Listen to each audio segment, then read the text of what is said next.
This is Shaun Sport in podcast form. All right, time to catch up with Will Schofield. Thanks to KO. You can watch KO, of course, ad break free. Thanks to Foxtel. We'll be able to cover all the action, which you would have seen on Saturday night just gone when the Fremantle Dockers were playing. It was raining like you've never seen in your life. Oh, yeah, Scully. And Scully was boundary side.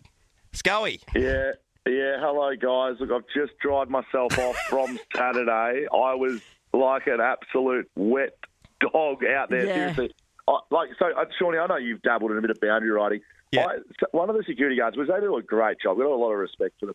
One of them came over to me while I had the umbrella up and said, "You can't put the umbrella up while you're on the sidelines." And I said, "Listen, mate, if you want to start doing the boundary for Fox Footy, no worries. But if I can't have my umbrella, I'm done. I'm going home." Good on you. What's he going to do, throw you out? Yes, please. Yeah. Even better, Scully, knowing that upstairs you've got Pav there, just making sure that it's not a drop of water going on that's him. right. He's probably getting service like you wouldn't believe. So for KO, of course, you would have caught that on KO on Saturday, which is live and exclusive there. Pav comes down at halftime. I'm downstairs wringing wet. Pavlich comes down from his pristine position up in the palace upstairs and says, "We can't do the interview out in the ground. I don't have an umbrella." So we had to go into the bowels of Optus Stadium to do a cross with Jeff Farmer because Pav wouldn't go in the rain. I saw that. That's so funny. What the big fella says, that's it. I mean, you can't. I'm not doing this. I don't think even if he did go out in the rain, he wouldn't get wet. Do you know what I mean? He just sort of strikes me as a person that the rain would just separate around him. just be dripping off the sides of him. It's like he's got sort of a waterproof covering. Yeah, there's like a force field or something. That hair can't get wet. Are you serious? Oh, I know, that's right. Scotty, there's a bit going on, actually, lately in the AFL, and one of them is just the other day we saw that Ross Lyon sledged the Gold Coast Suns.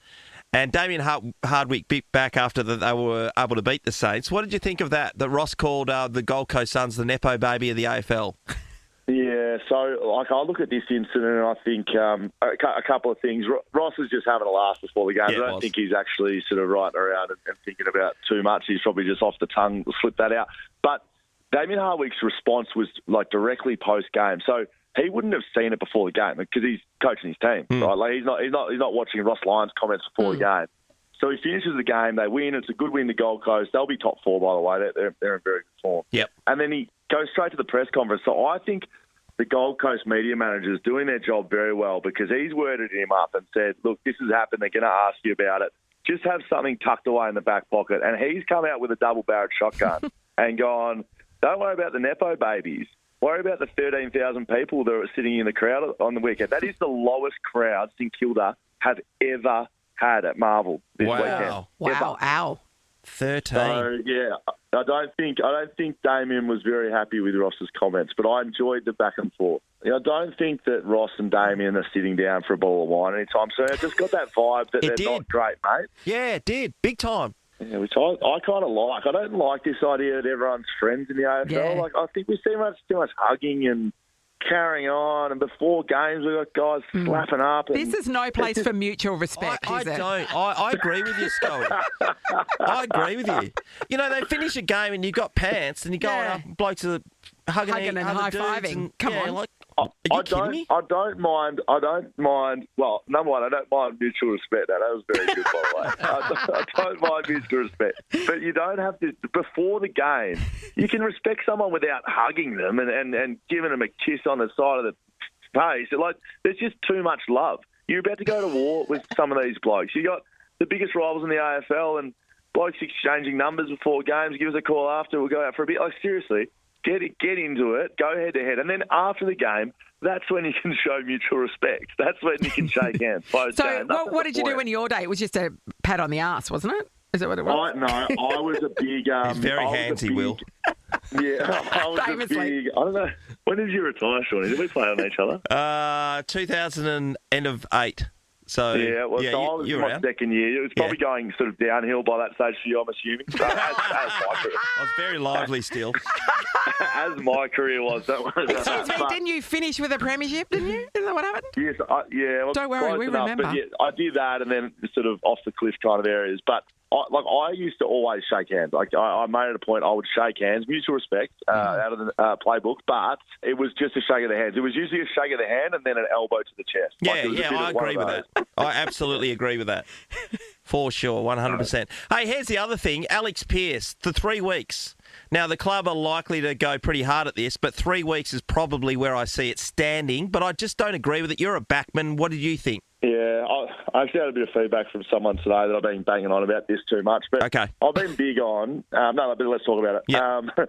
So, action over outcome. I firmly believe the tribunal needs to take that stance. We need to punish the action, not the outcome. This is a outcome-based decision. Yes. Right? If Darcy Byrne-Jones gets up off the ground, takes his kick, plays the game, doesn't go off under the concussion rule, then I think this is a 1 week sentence. It's a rough conduct and it probably isn't right, but we're going to give you 1 week. But because of the outcome, which is him being knocked out, not the action, he's going to get 3 weeks. And it doesn't sit well with me, mainly because I don't think as a player you can control the outcome. Like, it doesn't matter what you do.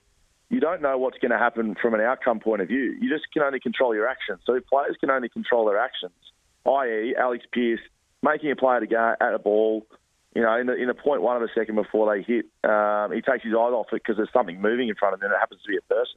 I don't think you can really control your outcome there. You so we should just be punishing the action. And I don't think we're doing that. We're lacking clarity.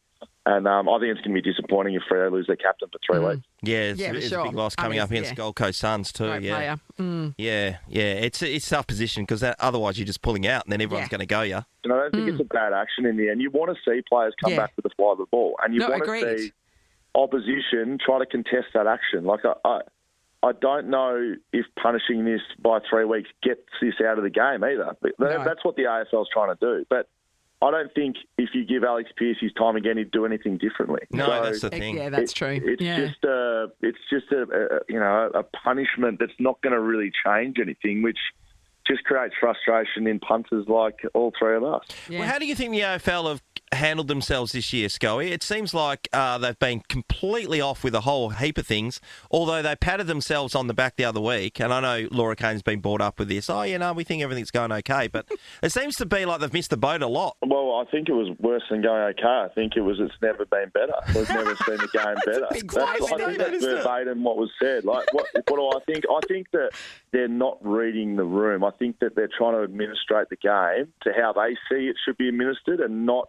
to how I think what matters is how the fans, their stakeholders in the game, like players, like coaches, how they want it. And you can't bend down to people banging on about it in social media or anything like that. But reading the room with certain issues. Noah Bolter, they butchered that. Yeah, they did. They basically put their hands up and said, we're not going to do anything about it. We give him 4 weeks and then that's it. I mean, he's been charged with assault. You can't have that in the game. Yep. Willie Rioli, they butchered that. He suspended himself before they got their act together and suspended him.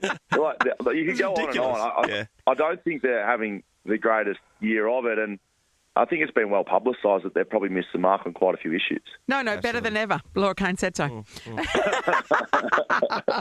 Well, we appreciate your time, mate. We look forward to watching more KO live, ad break free. More Scully in the rain. Yeah, more Scully in the rain. That's what we want. Yeah, if we could just sort the weather out, that'd be nice when I'll be on the boundary. Give the people what they want. Yeah, correct. Thanks, guys. Great to be with you. Good on you, mate. Thanks, bud. Shaun Sport in podcast form. Just kicking things off with the Margaret River Pro, which gets underway at 7:30 this morning. It is finals day, so we kick off with the semi-finals of the men's and women's and then the final. So it'll be over in a couple of hours once it gets underway at 7:30. Bronte McCauley, WA's own, made it through to the semis. Tell your Bronte McCauley story. Many years ago, I was up at Naarloo Station, which is a lot of people go up and camp there, right? So it's quite well known, and it's a surfing spot. Anyway, my youngest son Ollie was out there surfing. He was having the best time, and in front of the camping grounds. And I was sitting there having a beer with Megan, and I thought, I better go out and join him because he's only out there with one other person. And he was pretty young at the time, Yeah. And I paddled out there, and this girl was absolutely ripping up this wave. Carving She's it amazing. up. Yeah. I said, excuse me, You're really good. You're really good. You ever been in any competitions?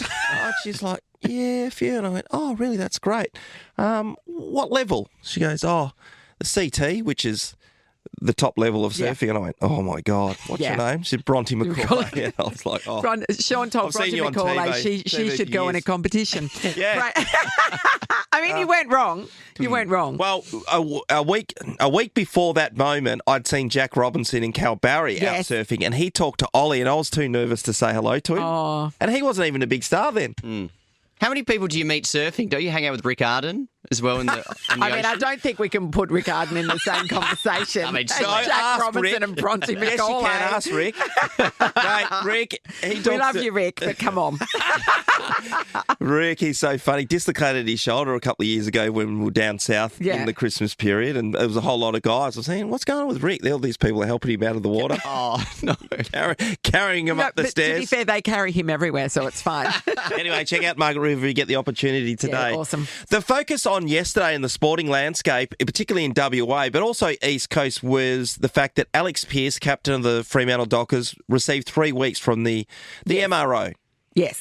And I discussed it with Pav yesterday when he came in, and I'm flat for Alex because it happened during a football moment. It wasn't deliberate. Wasn't deliberate, eyes on the ball, all that kind of stuff. But the 3 weeks, I couldn't see him getting out of it. Well, yesterday when I was watching a lot of the Fox footy shows, there seemed to be a real groundswell, Nat, against, I guess, the AFL and the way that they do not have room to move in these situations. Yes, that it's so black and white. It's either yes, he did it or no, he didn't. And 0 weeks or 3 weeks is what you're talking about. Yeah. So the Dockers get the opportunity today to go up to the tribunal. I feel like they're appealing the decision. Yeah, and I feel like there's a bit of a momentum to be able to help them in this. Don't be fooled by that, Shaun, though. Sometimes it makes a difference. I do believe, though, if it was a bigger name player from a bigger name club, that you've got more of an opportunity.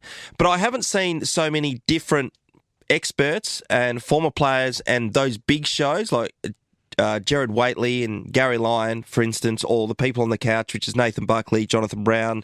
I mean, I think you've got to ask yourself in this moment, what does Kane Corns think? Oh, that is a good question. I have not seen what Kane thinks. I have not seen. But how do we go on if we don't know what Kane Corn thinks about something? I just feel like there's a bit of movement. And if Alex gets the 3 weeks and they just say bad luck because the concussion happened, I feel that the next round there'll be some adjustments because this has taken it to the level. And maybe it is somebody who gets done and it goes over the edge for them to make the change. But he becomes a bit of a sacrificial lamb in this case. Yeah, it does. It'll either go. I mean, this is easy to say, but I do feel like there's a chance. There was no chance yesterday when I was talking about it, but I feel like there's a chance. So I look at you with hope in your heart. I don't normally have hope. No, we know. No, we're very unfamiliar with what's happening right now. Excellent work. It's 6:15 on Nova. Shaun Sport is a Nova podcast. For more great comedy shows like this, head to novapodcast.com.au.